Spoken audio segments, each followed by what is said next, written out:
હાલ આપણે પહોંચી ગયા છીએ જૂનાગઢના ઐતિહાસિક નવઘણ કૂવા પાસે।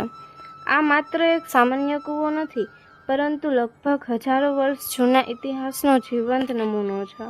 માનવામાં આવે છે કે આ કૂવો ચુડાસમા વંશના રાજા નવઘણના સમયમાં બનાવવામાં આવ્યો હતો।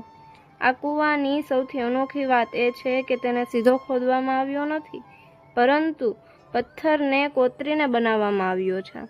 નીચે સુધી પહોંચવા માટે ગોળાકાર રીતે વળાંક લેતી સીડીઓ બનાવવામાં આવી છે, જેથી પાણીનું સ્તર કેટલું પણ નીચે જાય ત્યાં સુધી સરળતાથી પહોંચી શકાય। એ સમયની ઇજનેરી અને કારીગરી ખરેખર અદ્ભુત હતી। અહીં ઊભા રહીને એક વાત સમજાય છે કે પહેલાંના સમયમાં લોકો પાસે આજની જેવી ટેકનોલોજી નહોતી, છતાં તેઓએ જે કામ કર્યું છે આજે પણ લોકોને વિચારવા મજબૂર કરી દે છે। કલ્પના કરો, જ્યારે મશીનો નહોતા ત્યારે માત્ર મહેનત, બુદ્ધિ અને કારીગરીના આધારે આવું અદ્ભુત નિર્માણ ઊભું કરવામાં આવ્યું। એ જ આ જગ્યાની સૌથી મોટી ખાસિયત છે।